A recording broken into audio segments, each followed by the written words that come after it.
Okay? Yep.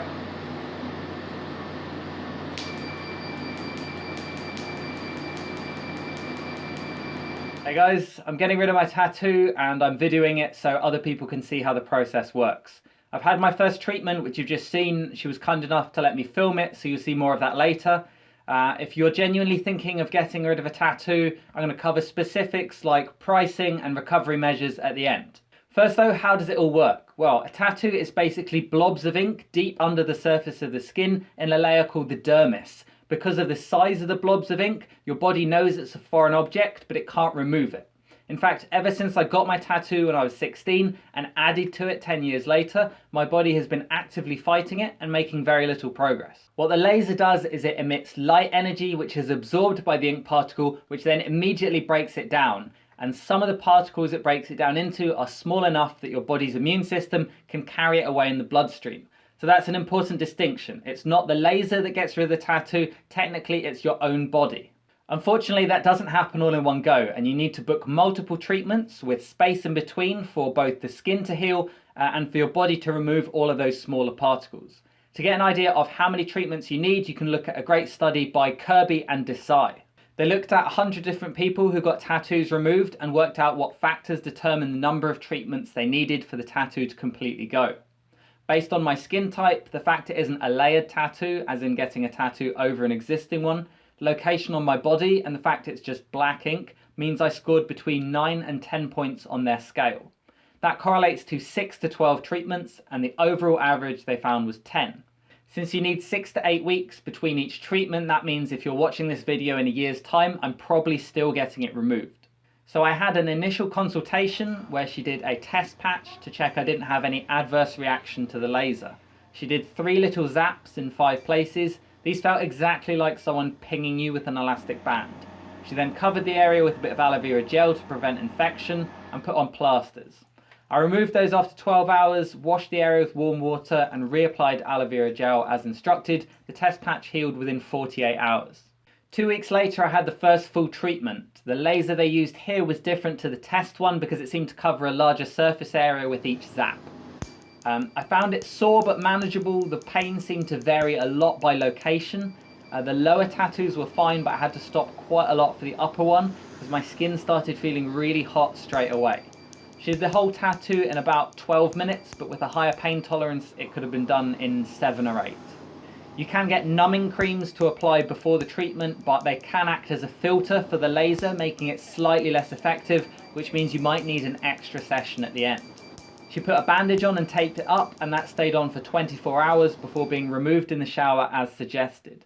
Then it was just a case of keeping it clean and moisturized. I had a nice routine of shower, thermal water, moisturizer in the morning, then aloe just before lunch and dinner, and warm water and moisturizer before bed. I got 6 or 7 little blisters and developed some very light bruising, but it wasn't painful.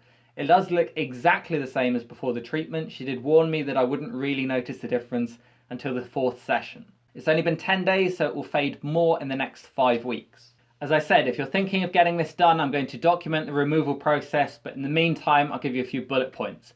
Bear in mind that every tattoo is different. I don't mean the design, I mean things that you saw in that study like skin type, as well as depth of ink, things like that. So the removal process is going to vary by individual.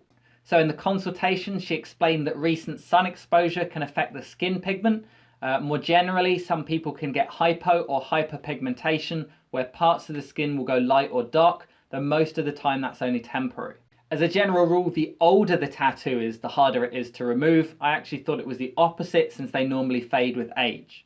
The test patch was done on the day of the consultation, but it didn't have to be. It's non-negotiable for safety purposes, but she said it's very rare for anyone to have a negative reaction to it.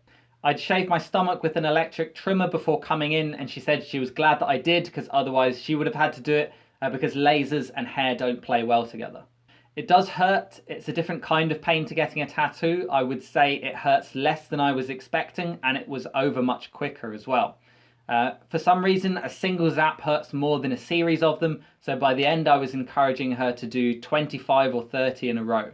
She said it's fine to take paracetamol as a painkiller before coming in, and I'll be definitely doing that next time.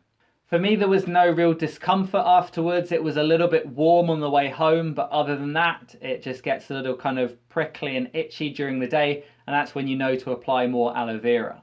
She said it usually takes between 8 and 20 treatments, and she kept reiterating how slow the process is. There is something called a pico laser, which is more expensive per treatment, but you need fewer overall. So if it's time sensitive, then that's a good option. The first full treatment was scheduled for 2 weeks after the test patch, which was the earliest they would allow. Because of the number of sessions I knew I'd need, and there was a half price sale on, I went for 8 sessions.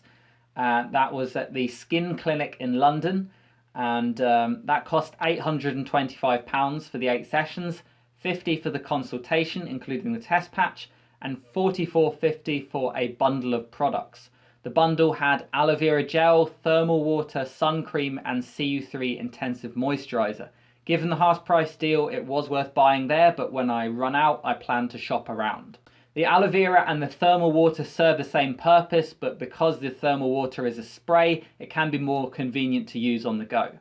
Once the aloe is soaked in, or you dab the thermal water off, you then apply the CU3 intensive moisturizer, and then I've been topping up with aloe in the day every 3 or 4 hours. Since it's your immune system that does the work, then staying hydrated, getting plenty of vitamin C, having anti-inflammatories like ginger is going to make sure that the tattoo fades as fast as possible. That's all the information I have for now. If you have any questions, drop them in the comments below and I'll either answer it myself, or if I don't know, I can ask the clinician during my next appointment.